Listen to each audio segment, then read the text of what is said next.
Thank you. मला वाटतं नाटकाला ज्यांना ज्यांना आवडले, विशेषतः ज्या बायकांना आवडले त्यांचा जोरदार आवाज येऊ द्या. आवडलं का नाटक? थँक्यू. हे नाटक हे कम्प्लीट होम प्रोडक्शन होतं आपलं, तर काही ऋणनिर्देश करणं आवश्यक आहे म्हणून जस्ट सांगतो. विपिन गोडचेवार ज्यांनी आज टेक्निकसाठी खूप मदत केली, त्याला जोरदार टाळ्या होऊ दे त्याच्यासाठी.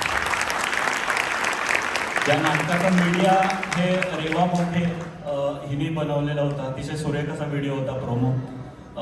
त्याच्यानंतर आता दिग्दर्शनामध्ये कृतार्थ यंदा मला वाटतं पुण्यात त्यांनी भरपूर काम केलेलं आहे नाटकात, पण म्युनिकमध्ये पहिल्यांदाच दिग्दर्शन म्हणून यंदा आपल्या इथे काम केलेलं आहे. त्याच्यानंतर सगळ्या कलाकारांकडे मी येतोय. सगळ्यांनी प्रचंड मेहनत घेतलेली आहे आणि मी यांना कलाकारपेक्षा नायिका म्हणेन, कारण की नायिका प्रधान नाटक होतं आणि त्यांची अशी रिक्वेस्ट होती की फक्त बायकांचंच नाटक करायचं. त्यामुळे हे त्यांच्या इन्स्पिरेशननी खरं तर लिहायला घेतलेलं आहे आणि खूप बिझी होत्या सगळ्या. त्या शेड्यूलमधनं त्यांनी वेळ काढला आणि अक्षरशः कधी कधी मला वाटतं 6-7 वाजता सकाळी सुरू होऊन दिवस रात्री 8-9 पर्यंत त्यांनी प्रॅक्टिस सकट, घरी जायला 10. तर असं 2-3 महिन्याची मेहनत त्याच्या मागे असते एका प्रयोगामागे.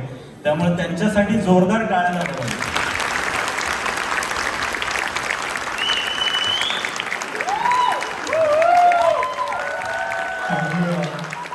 मी इथेच फक्त अनुभव सांगेन. जेव्हा अद्वैतने मला विचारलं की एक नाटक आहे, तुला दिग्दर्शन करायला जमेल का, त्यांनी हे नव्हतं सांगितलं फक्त महिला आहेत नाटकात. त्यामुळे माझ्या डोक्यात पहिला हे आलं की अच्छा, आपल्याला आता महिलांना सांगायचं आहे की तुम्ही केलेलं कसं चुकीचं आहे. हे माझ्यासाठी सगळ्यात मोठं टास्क होतं.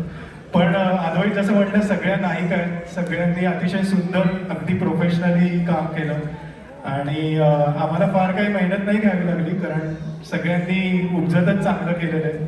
त्यामुळे त्यांच्यासाठी एकदा जोरदार टाळ्या. धन्यवाद. मला नाटकाच्या थीमविषयी फक्त एक जस्ट 2 मिनिटं सांगायचं होतं की हा जो मूळ मुद्दा घेतला होता विधानसभेचा, हा तर थोडासा ड्रामा असावा, ड्रामॅटिक असावा म्हणून घेतला होता. पण मूळ मुद्दा असा आहे की निर्णायक भूमिका म्हणजे डिसायसिव्ह पोझिशन्समध्ये आजही, मग ते घरात असो किंवा आपल्या जॉब्सच्या ठिकाणी असो किंवा विधानसभेत असो, लोकसभेत असो, अजूनही म्हणावं तसं प्रमाण नाहीये आणि ते आलं पाहिजे, हा याच्या मागचा मूळ हेतू होता. आणि जसं नाटकात त्या दुर्गाताई एका याच्यात म्हणतात की आपण जर का मागणाऱ्याच्या भूमिकेत गेलो तर समोरच्यांना म्हणजे पुरुषांना सुद्धा देणाऱ्याच्या भूमिकेत असल्याचा भास होतो. तर हे मला वाटतं त्या नाटकाचं ओव्हरऑल सार आहे.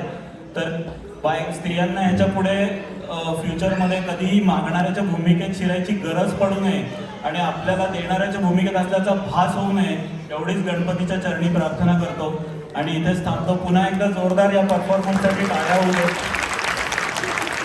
तुम्हाला जर का हे नाटक आवडलं असेल तर म्युनिक नाट्यरंग हा एक इन्फॉर्मल ग्रुप आहे कल्चरल म्युनिकमधल्याच मंडळींचा, तर तुम्ही फेसबुक पेजवरती जाऊन जरूर याला लाईक करा. Thanks a lot.